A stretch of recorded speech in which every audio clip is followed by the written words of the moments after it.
Now to this issue of business titans running for president of the United States. Of course, you know Donald Trump and you know Carly Fiorina, different personalities all, but the argument is that they've certainly got traction. If you look at it in the case of Donald Trump and Ms. Fiorina, that these outside-the-box business titans might be able to do what Ross Perot was not, that is, get elected president. Billionaire Scott McNealy on this anti-establishment, maybe push for business guy surge.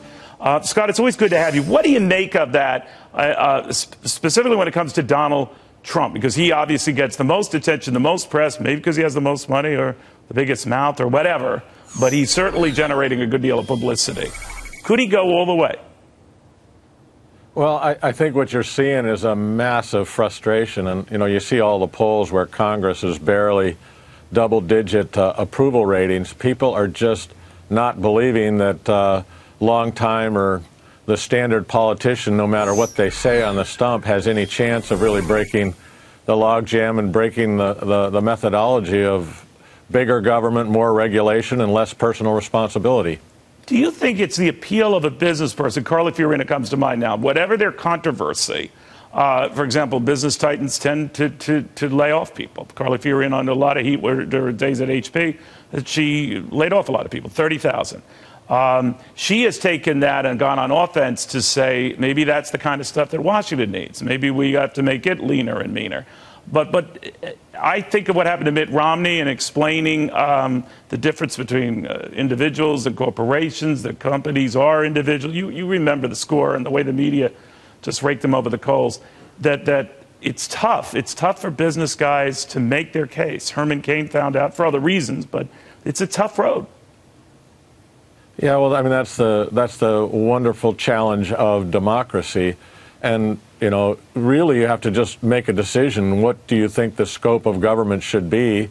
Do you believe in Bill of Rights, or do you believe in rights are things you take from somebody and give to somebody else, called entitlements or redistribution? And I think the argument for the Carly and Donald thing is there's a lot of people who think actually the private sector is a more effective way to get things done than the government sector. I don't call it the public sector because it isn't public. It is the government sector at this point. And that's the big battle here. It's socialism versus the market enterprise, the free economies. And that's a big battle. And it seems like democracies lose out over the long term. We've certainly had a nice run here in the United States, but I mean, Bernie's running and he says he's a socialist.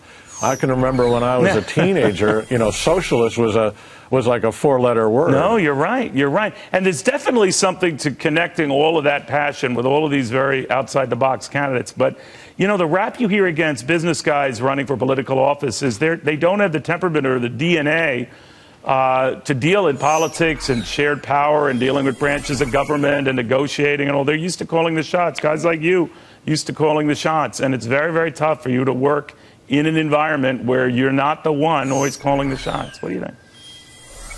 Well, I certainly felt like when I was CEO, I couldn't call all of the shots. I had shareholders. I had the communities that we were involved in. I had the employees. I had a board of directors. I had multiple bosses. And I certainly had the government that we had to answer to in an ever-increasing role. So I think that's a pretty inaccurate portrayal.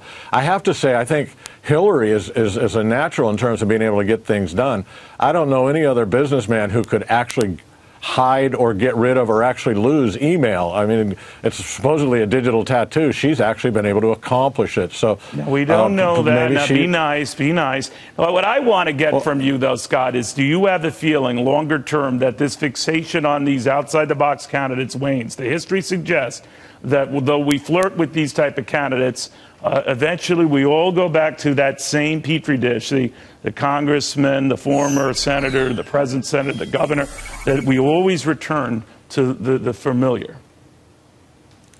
You know, you can't predict. I never thought Barack Obama would end up being our president, and he's done it twice. So it's really interesting to see how social media is driving the conversation. Sure. The networks are driving the conversation.